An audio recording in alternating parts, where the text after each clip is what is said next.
Харьковске прошел семинар «Круглый стол» о выполнении положений Орхусской конвенции в Республике Беларусь, на котором были рассмотрены сами положения конвенции как таковой.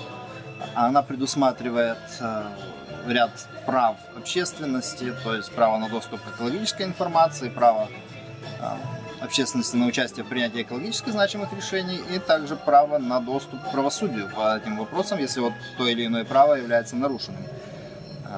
Были рассмотрены положения конвенции, обсуждены вопросы реализации ее положений в регионе, а также представлена судебная практика по защите прав, предусматриваемых конвенцией, которая накопилась в Республике Беларусь за последние 6 лет.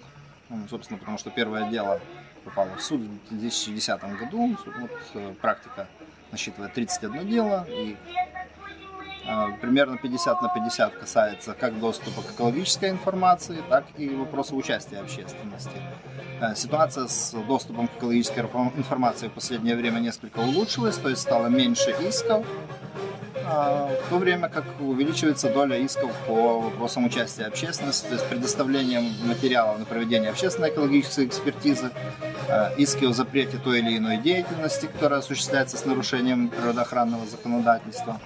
Наличие прав, предусмотренных конвенцией, влечет к тому, что они корреспондируют с обязанностями государственных органов по возможности их реализации. То есть, если сказать проще, если у кого-то есть право на что-то, то у кого-то есть обязанность это предоставить. Если у гражданина есть право получить экологическую информацию, соответственно, государственные органы обязаны эту информацию ему предоставлять по запросу, без необходимости обосновывать свою заинтересованность и в той форме, в которой запрашивается информация. То есть нельзя ее переформатировать, подать в другом виде, нежели запрошено.